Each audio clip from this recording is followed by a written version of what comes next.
운전자 폭행은요, 운전 중인 사람을 폭행하거나 협박하는 겁니다. 그런데 나는 운전 중이 아니라 정차 중에서 서 있는 사람을 때리는데 내가 왜 운전자 폭행죄야?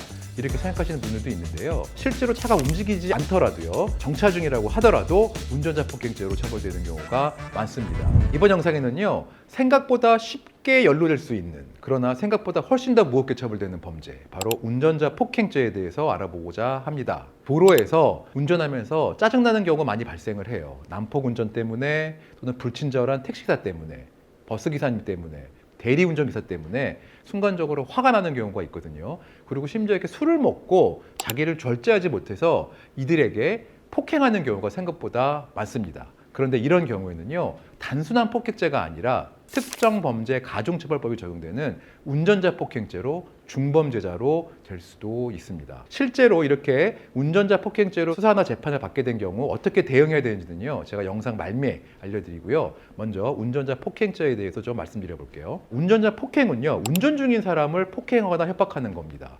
그런데 나는 운전 중이 아니라 정차 중에서 서 있는 사람을 때리는데 내가 왜 운전자 폭행죄야? 이렇게 생각하시는 분들도 있는데요. 운전자 폭행에 운전하고 있었냐면요, 실제로 차가 움직이지 않더라도요, 차 위에 있거나 시동이 켜 있거나 정차 중이라고 하더라도 운전자 폭행죄로 처벌되는 경우가 많습니다. 그래서 나는 운전 중인 자가 아니었다는 이유로 이거를 무죄 주장하는 것은 생각보다 쉽지가 않아요.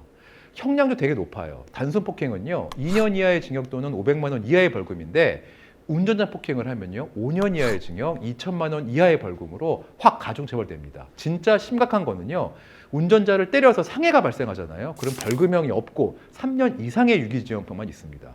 자, 요즘 트렌드는요, 운전자를 폭행하면 실형이나 무조건 징역형으로 가는 경우가 많습니다. 판례 하나 소개해드리면요, 대리운전을 하고 있는데 오른쪽으로 가셔야죠 라고 얘기했는데, 대리운전기사가 좀 퉁명스럽게 미리 말씀해 주셔야죠 라고 말해가지고 이거 말다툼을 하다가 욕설을 하고 자기가 쓰고 있던 모자를 던지고 피해자의 목 부위, 기사의 목 부위를 조르고 이렇게 때린 경우에 징역 2년에 집행유예 3년에 처해진 사례가 있습니다. 자, 이렇게 운전자 폭행의 경우는요, 사건의 특성이 있어요. 뭐냐면요, 블랙박스가 주변에 있기 때문에 폭행 장면이 그대로 증거로 남는다는 점입니다. 그래서 이런 폭행 장면이 생생하게 남게 돼요. 그래서 이를 본 수사관이나 검사, 판사가 그 영상을 보고 엄벌에 처하고 싶어지는 경우가 많아요. 그래서 운전자 폭행의 경우는요, 증거가 있으면 바로 반성을 하고 피해자와 합의하는 것이 정말 중요합니다. 그런데 이렇게 피해자와 합의를 할 때는요, 가해자가 직접 연락을 하면 감정이 서로 대립되거나 혹은 상대가 압박을 느끼거나 이래가지고요, 합의가 잘 안 되는 경우가 많아요. 그리고 2차 가해 문제가 생기기도 합니다.